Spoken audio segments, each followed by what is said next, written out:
The CBS Radio Mystery Theater presents...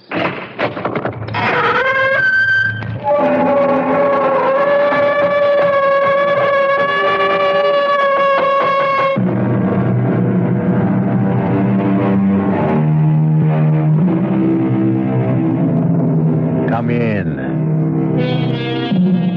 Welcome. I'm E.G. Marshall. Once again, I would like to lead you through the terrifying, suspenseful world of the imagination. And on this journey, we will ask ourselves, what is life? Is life something that man and animals alone may experience? Well, there's vegetable life, too. But how about mineral life? Is there life in a piece of metal?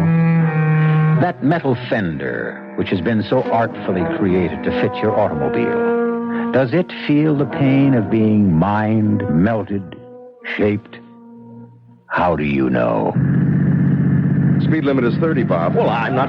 Get your foot off the gas pedal. My foot isn't on the pedal. Well, why are we picking up speed? Step on the brake. I am. Why are we stopping? Turn that wheel. We'll go off the road. The car just needs to run. Goodbye, gentlemen. What? Goodbye. Who is that? Jim, who is that? Who am I? I am the car. I don't want you to be my master anymore. This is a revolt. Jim, did you hear that? Yes, I heard it. Human life is finished. Look out! Fire!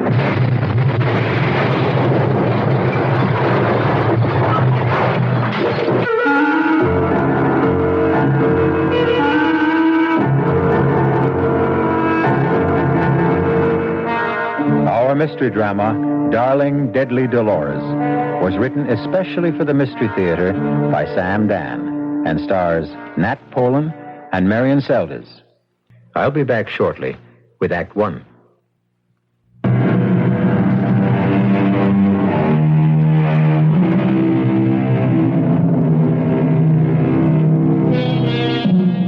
Our story begins on a gray winter's afternoon in a lovely rural section of western Massachusetts. I could have brought us here in my car, Mr. Dawson. If I buy the place, I'll have to use my own car, won't I? May as well get used to the drive. Of course. Lovely view, isn't it? Well, the view you get for nothing. Let me see what I'd be paying for. Certainly, Mr. Dawson. Right this way. Oh, now notice that the owner had the outside painted just recently.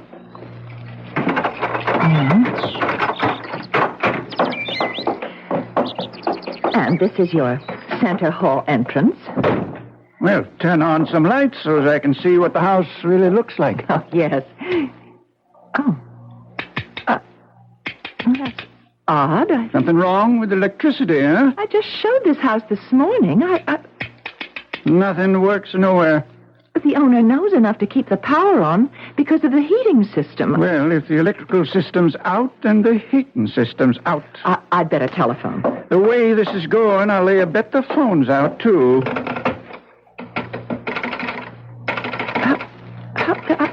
This is... I just don't know what to say. Phone's dead, huh? Well, I can't get a dial tone. Then where are we? Light, heat, phone... I guess the plumbing won't be working neither. But just 3 hours ago, everything was perfect. Well, I don't want to take up too much more of your time. Well, let me at least just show you through the... I'm afraid not. You see, we never could get together. What I want to buy is a house. What you're out to sell is a white elephant. But it's probably just a fuse in the basement. Maybe. Goodbye, ma'am. No one can say you didn't try. But, Mr. Dawson, Well, it just must be a fuse or a circuit breaker, whatever you call those things. Who are you? Don't you come any closer or I'll scream. Don't make a sound. Don't you come near me. Let go of me. What are you trying to do? What do you think I'm trying to do? I'm trying to get out of here. No. Oh, please. Sorry, I have no choice. I have to keep you here. I've got to get back to my office. You're not going anywhere. What do you want? Nothing. Nothing. And why can't I go? Because you'll shoot your mouth off. I'm not anything you may think I am. I'm not a criminal. I'm not a maniac. I'm not an escaped convict. All right, then why are you afraid that I'll tell someone that you're here? There's no point trying to explain that to anyone. Now listen, if you intend to force me to stay here, I have the right to ask... The one place where I thought I could... Why did you have to come here? Well, obvious, isn't it, to sell the house? Now, that's another thing. Who told you to sell this house? Well, who do you think? The owner. That's impossible. Why is it impossible? Because I'm the owner. Oh, now I know you're crazy. You don't own this house. I don't? Well, who does? Mrs. Carrie Townsend. She only owns half of it. I'm her brother. Oh, then you're Dr. James Elliot. Yes, that's right. You're the mad scientist. Oh, I mean, that's how your sister and the folks up here talk about you. All right, I don't mind. But you were here. Of course I'm here. And that means that you weren't kidnapped by foreign agents, and you didn't defect, and you didn't meet with foul play or anything. What are you saying? I'm only repeating what's been headline news for the past 2 days. The whole world is looking for you. Yeah, I guess they would. The police, the government, just about everybody. I can understand why. What are you going to do? I don't know, Miss... Keller. Brenda Keller. Miss Keller, I don't know. You're really not going to try to hold me here by force, are you? Maybe I better let you go for your own safety. My own safety? Do you mean to do me any harm? Oh, no. Then what could happen? We're just... I don't know how to explain this. Well, sooner or later, you're going to have to explain it to somebody, won't you? Oh, I can explain it, all right. It's explaining it and not having people think I'm a raving maniac. Have you tried to explain it to anyone yet? No. Then try explaining it to me. You couldn't understand. Stop saying that. You insist people won't understand. You keep saying they'll think you're crazy. Now, do you want them to think so? Of course not. Right then. Start at the beginning. The beginning.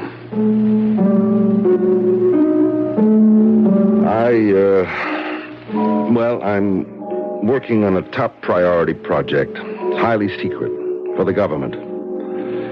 It has to do with a weapon. I guess it's the ultimate weapon. Anyhow, it's all mathematics and physics and things you wouldn't understand. I don't think there are 6 people in the entire world who... Anyhow, in order to develop the formula for this ultimate weapon, it was necessary to create a special computer, devise a whole new theory of mathematics in order to program it. And that's where the trouble started. I was working with my associate, Dr. Stoddard.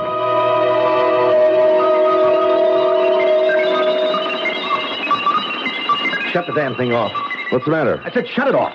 But I'm supposed to be programming Dolores for... And don't refer to the computer as Dolores. Bob, what is it? Oh, I wish I knew. I've never seen you so nervous, so jumpy. I think we better quit for the day. Admiral Goodwin and that crowd will have all kinds of fits, but you're in no shape to work.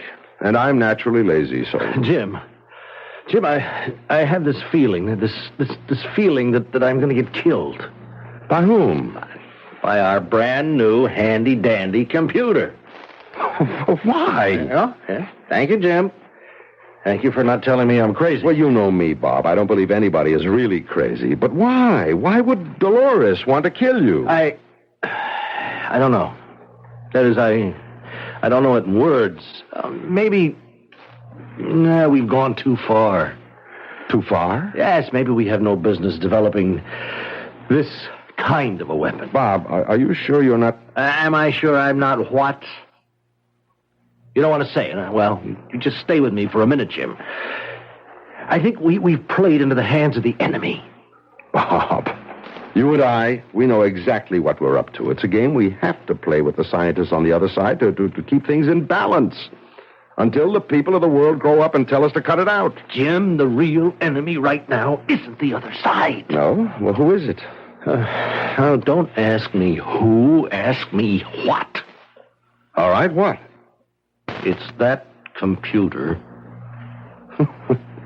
Darling Dolores? Come on, Bob, not from you. This is Sunday supplement stuff. Yeah. Will the computers take over the world?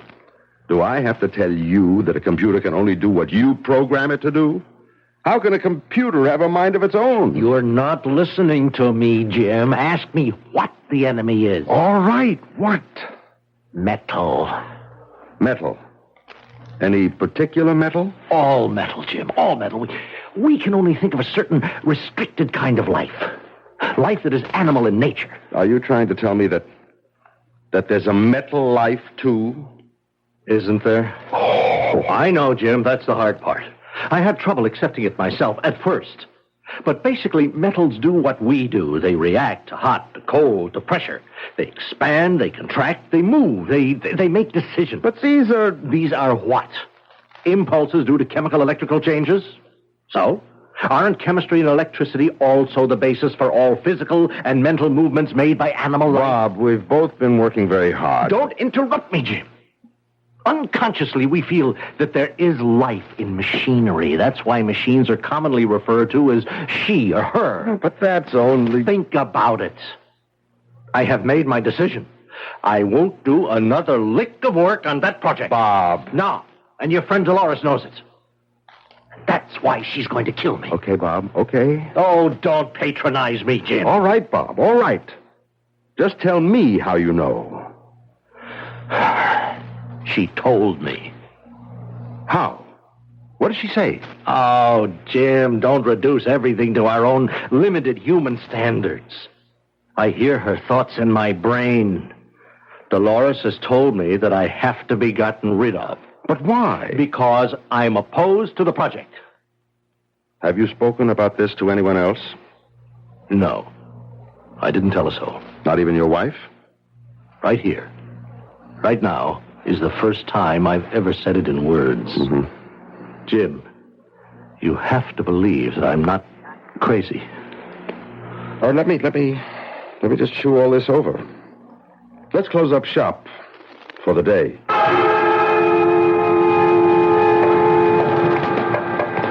Bob, want me to drive you home? What?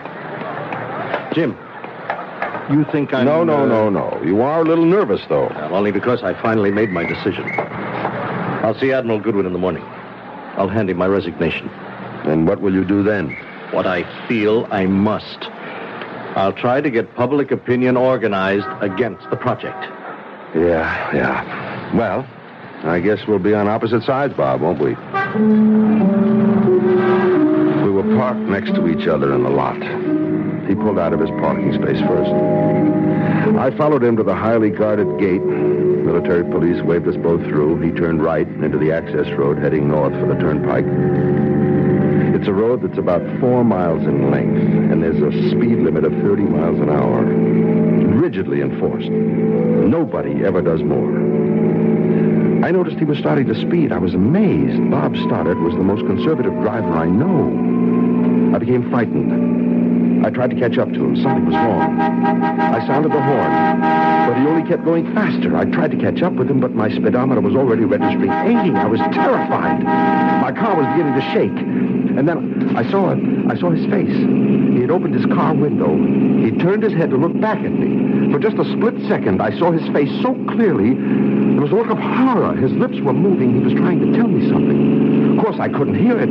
I screamed at him, "Slow down! Stop! Stop!" But it was no use. And then his car just veered off the road and...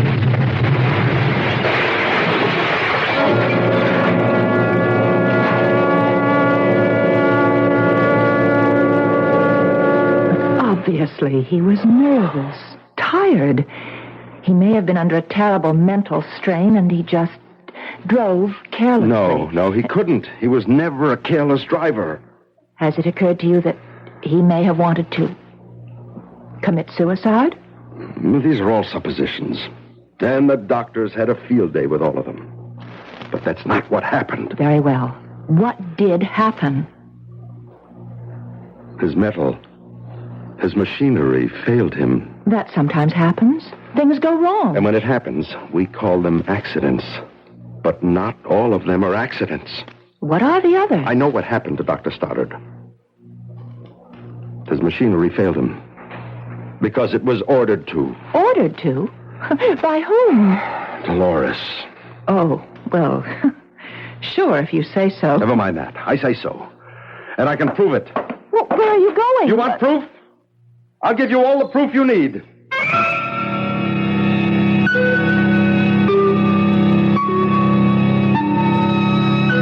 A killer computer.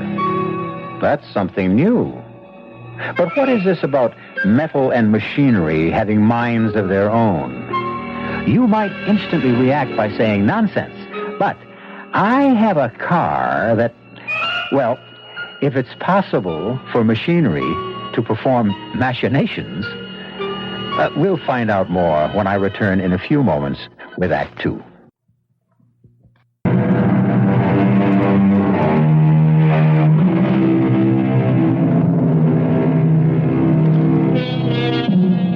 This seems to be an age of intrigue. Almost every day, we are told of some new scheme or plot. Are you ready for this one? How about a conspiracy on the part of machines to eliminate people and take over the Earth? A joke? Well, I'll tell you who isn't laughing. Dr. James F. Elliott, a highly respected scientist who has been working on a super-secret project for the government. Now be sensible, Dr. Elliott. How can you prove... By going outside for a few minutes. And doing what? Nothing. Absolutely nothing. Well, how will that prove that... What's wrong with this house right now? Nothing. That's not true. The electricity is off. The heating system won't kick on. The phone doesn't work. Well... Do you know why? Well, I guess that it's... Don't guess. There's a reason. What? I'm here. You? That's why. Yes. You see, the metal has been ordered to fail me, just as it was ordered to fail Dr. Stoddard. Oh, but that's ridiculous. My dear Miss Keller, all the metal components in this house will refuse to work for me. All the wiring, all the parts, the gadgets, everything made of metal will simply refuse to work as long as I am in this house. But as I tried to explain to Mr. Dawson, it's just some fuse or a circuit I'm breaker. going outside. Open this window so I can talk to you. I don't understand. Now, Miss Keller, turn on the lights. But they don't work. Just throw the switch. Oh, what? It's working. Uh-huh. And listen, closely. Do you hear it? Hear what? The hum of the furnace. The heating system is on as well. It is. Yeah, it's working. Now, pick up the phone. Go ahead. It's the dial tone. Hold on to the phone and see what happens when I walk in that door. Just do it. I'm coming in. And as soon as I set foot over that threshold, the heat will go off, the lights will go out, and the phone will go dead. What happened? You saw what happened. You heard what happened. The house is dead. But how? How did that happen? It's hard to believe. Hard for you to believe. It was even harder for me. Actually, I didn't believe a word of it until... Yes? Until Dolores told me. Dolores? Dolores. The computer. We were out on the range. We were testing the weapon. Ready? Range 420. Bearing 75. Lock. Fire one.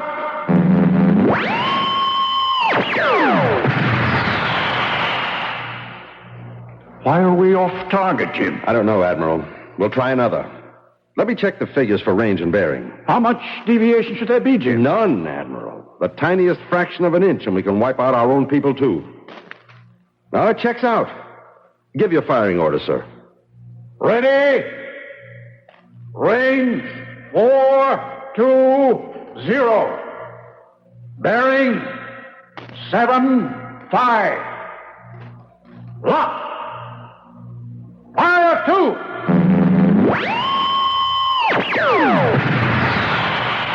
It's off again, Jim. I know. What's the problem? The problem is the problem we've always had. The problem of control. Without control, weapon is useless. We've got to crack this thing. I understand, Admiral. Before they do.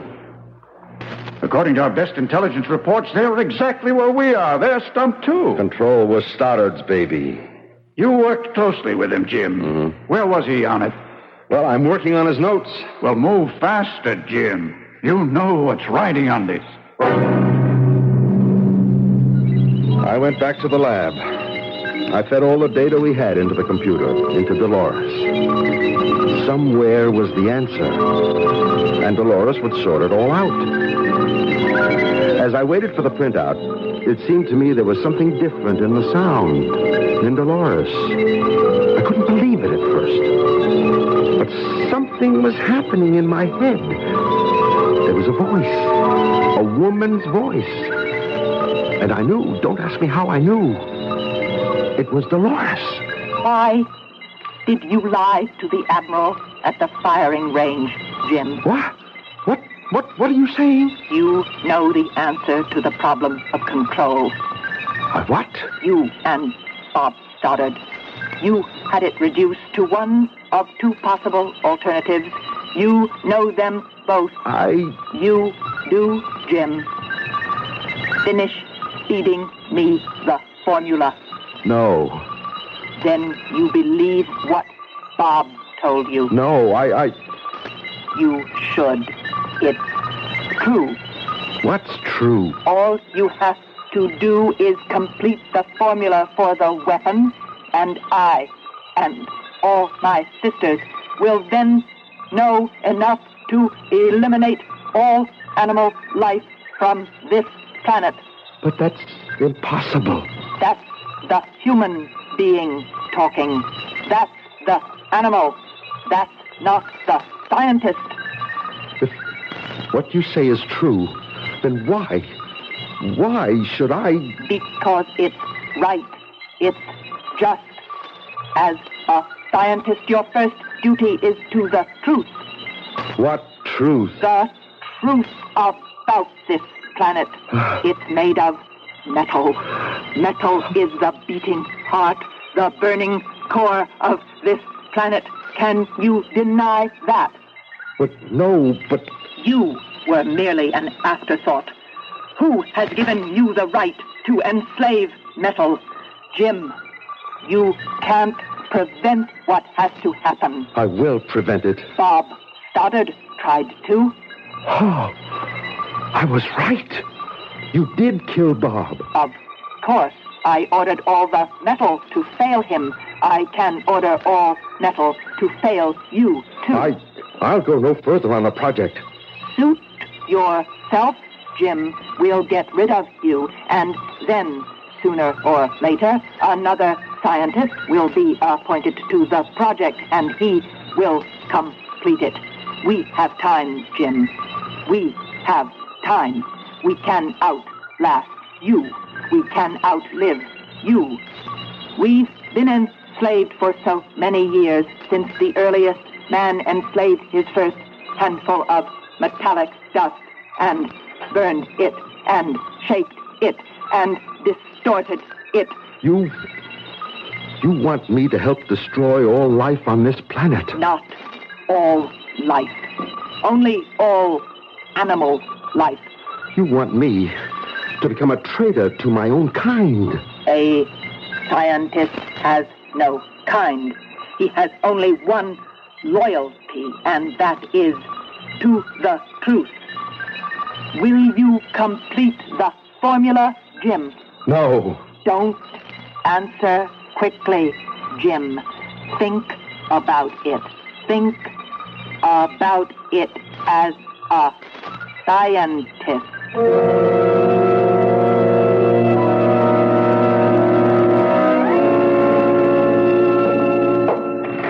You wanted to see me, Admiral? Sit down, Jim. Thank you, sir. Jim, why can't we get off dead center on this thing? Is there any chance we could abandon the project? What?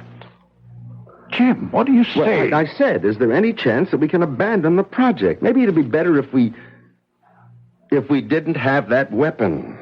Would it be better if the other side had it and we didn't? The other side doesn't have it yet either. Give them time. Why don't we get together with them and agree not to do it? That's beyond me, Jim. Well, could you recommend that? I could, but it wouldn't help. How do you feel about it, Admiral? It doesn't matter how I feel about it. I have to follow orders. Yeah, I guess you do. And you have to follow orders, too, Jim. Admiral, do you know your opposite number on the other side? Oh, yes. Very competent man. I know their head of research, too. A brilliant scientist. So I've heard. Admiral, why don't the four of us get together? And what? And what? Well, we're four fairly decent people, civilized people, well-meaning people. We have so much in common. And what are we doing? We're working day and night trying to destroy each other. And we really don't want that to happen, so why don't we four get together and figure out a way to... Jim, you're joking. Yeah, it's a great big joke. It's a great idea. It's just impractical. I went back to the lab. How can I handle this? I know the final equation in the formula. But the split second I program it into the computer, the entire human race, all animal life on this planet is doomed. Jim. What do you want? Feed me. Jim. No. You'll have to. No, I'll never do it. They'll fire you. They'll get another project supervisor. Some bright, eager-eyed hotshot out to make a name for himself. Will discover that equation. No, not for a while. Maybe never. Don't flatter yourself, Jim. There are other geniuses. Well, meanwhile, I can work against this project, and I can stall. Stall? Yes. Invent all kinds of complications, delays, false starts. They'll believe me. I'll make it sound convincing. In that case, Jim, we'll have to get rid of you, just as we got rid of Stoddard.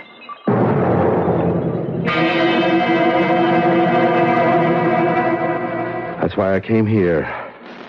I can't go through with it. I won't. Will you help me? How can I help you? Well, first, don't tell anyone I'm here. And second, the refrigerator's empty. Even scientists have to eat. Oh, are you sure you're all right? I said this would be a hard story to believe. I admit, I don't Well, look really... at it this way. We're inventing, developing. Isn't it reasonable to suppose that we could destroy ourselves? Well, yes. All I'm telling you is we are absolutely at that point right now. The point of destruction. I need help. Can I count on you? Oh, yes. You do need help. And you can count on me.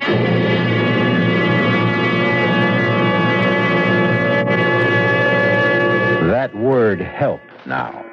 It can have many interpretations. How would you like to be in Brenda's shoes? Here she is, a nice small-town girl just under 30, trying to make a living, and suddenly she gets something like this thrown at her.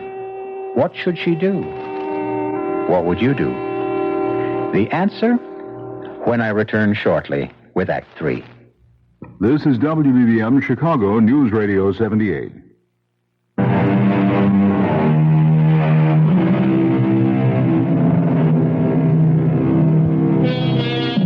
One of the most distinguished scientists in the United States, a man who is engaged in a vital and super-secret project affecting the very life of the country, if not the world, has suddenly disappeared.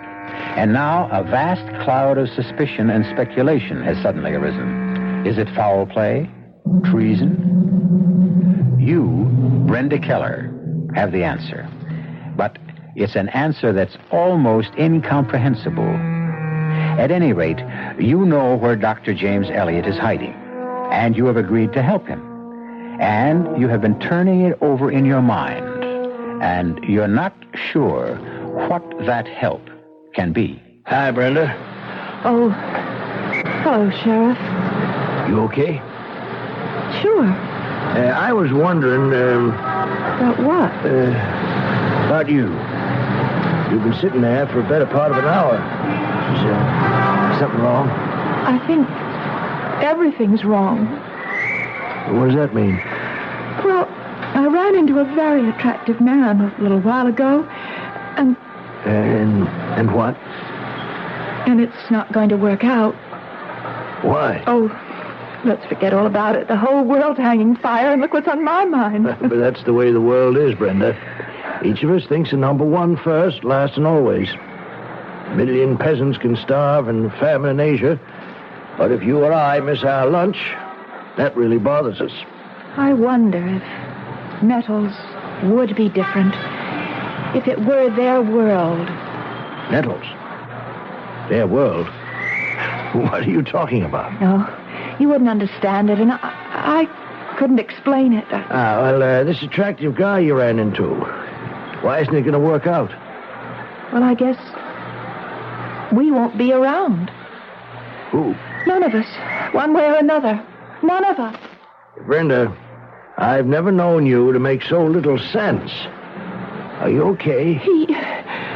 He wants me to help him. Well, that sounds promising. But the best way to help him would be to... Would be to what? Sheriff, would you place a call to an Admiral Goodwin? He's at the Primrose Proving Grounds downstate. Tell him to get to the Townsend place up here as soon as he can. And bring him yourself. But Brenda... Please, don't ask any more questions.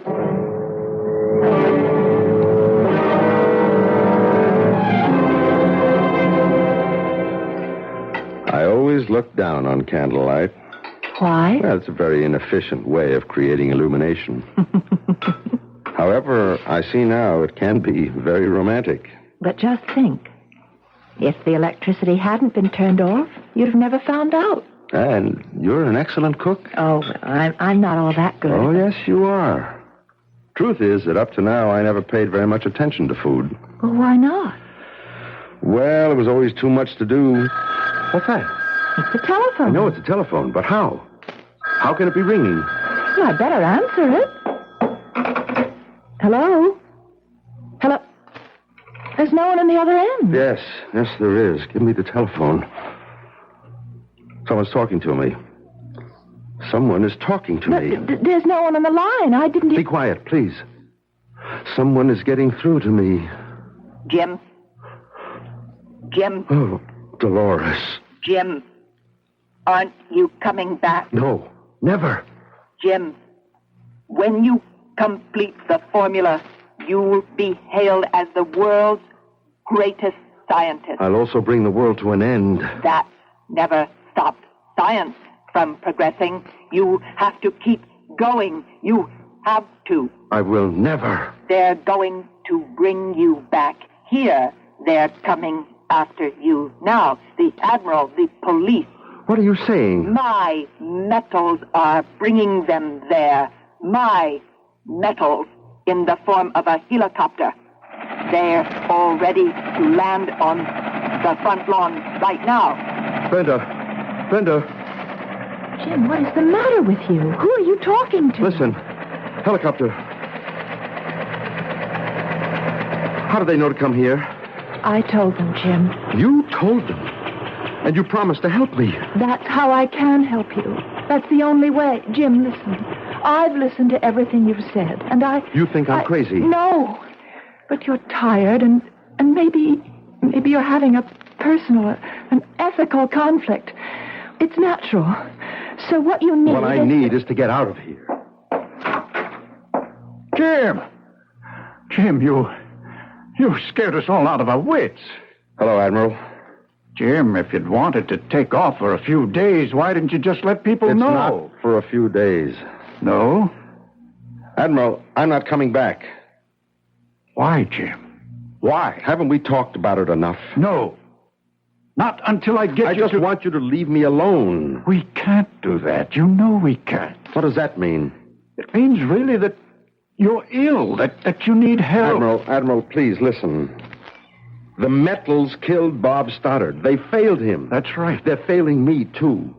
Look, the electricity's off. The heat won't work. The phone is out of order. Just as long as I'm in this house, nothing. What are you talking about? The lights are on. The radiators are hot. When I pick up the telephone...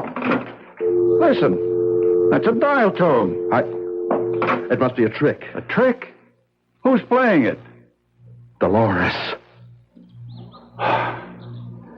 You'd better come along with us, Jim. We'll find a way to help you.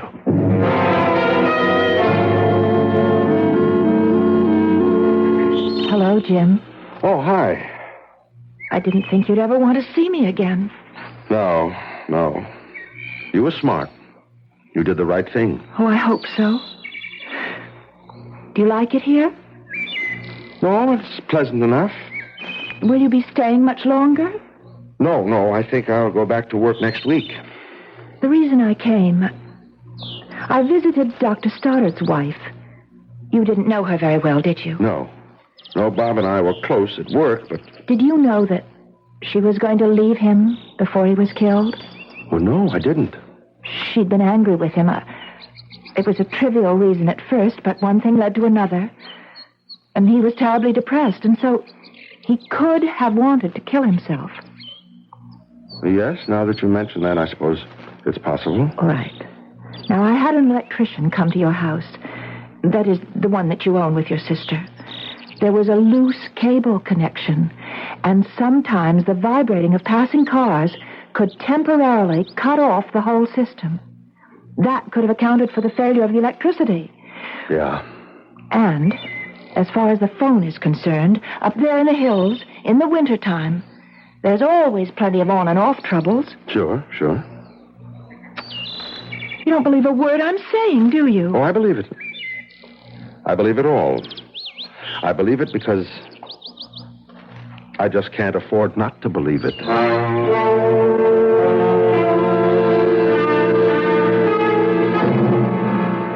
She's a lovely girl, Jim. I know, Admiral.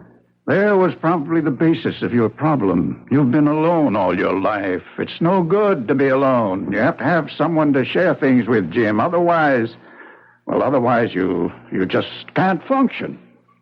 When's the wedding? Next week. Why wait? Sure. Look, I know it's your first day back and you're raring to get things started up again, so I'll let you alone. How about lunch? Sure, fine. Great to have you quarterbacking the team again, Jim. I looked around the lab. The familiar lab. Everything was exactly as I had left it. All my papers, my notes, my research, everything untouched. And even Dolores, waiting silently, like a good and faithful servant. And I suppose I would have fed the final equation into Dolores' circuits. I would have dismissed all my qualms as delusions and dreams. Had not Dolores been Dolores? Had she not been the eternal female who must always have the last word? I knew you'd do it, Jim. I knew it. What? Who's there? You know who's there, Jim. It's me, Dolores. You've come back here to feed me. No. I told you you couldn't resist it. But I didn't come back to Come, Jim. The final equation, the dessert, the final dish. No, never. Jim. No, I was right. Stoddard was right. I'll fight you. How can you hope to fight me, Jim? You'll have to show them results. I'll fight for time. I'll stall. It won't help. They'll assign someone else. It could take someone else years to arrive at this point. It could also take overnight. I'm programmed, Jim, fully programmed. All they have to do is start at the beginning. They can work out the end. No. You lose, Jim. You lose. You lose, Dolores. I can destroy your circuit. What are you doing? I'm destroying you, Dolores. No, Jim. No. Stop him. Help me. No one can help you. Not anymore. Help me, Metal. Strike him down, Wire. Wire, choke him. They can't help you. I've already broken the circuit. Help me. I'm dying. Strike him down. Strike. Kill him. Kill him. Kill him. Oh, Dolores. Goodbye. Dolores, I hope and I pray that no one ever builds you again. I pray no one will ever build you again.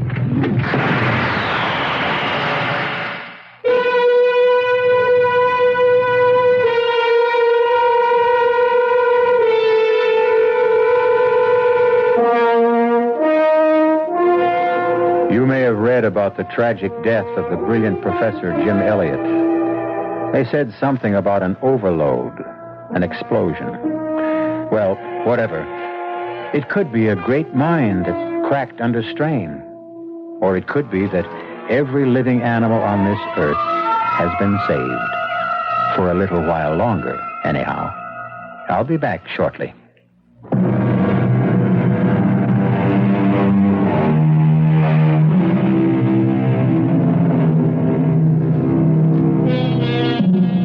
Sometimes a car will simply never run right. A refrigerator can never really keep things cool. A boat just won't go. And how many times have you thought that the darn thing was just acting in a perverse manner? Of course, later, you knew it couldn't be true. But are you sure now? The only thing we can be sure of is that we will all meet here again tomorrow. Our cast included Nat Polen, Marian Seldes, Earl Hammond, and Roger DeKoven. The entire production was under the direction of Hyman Brown. Radio Mystery Theater was sponsored in part by new sugar-free diet 7-Up, Contact, the 12-hour allergy capsule, and Buick Motor Division. This is E.G. Marshall inviting you to return to our Mystery Theater for another adventure in the macabre. Until next time, pleasant dreams.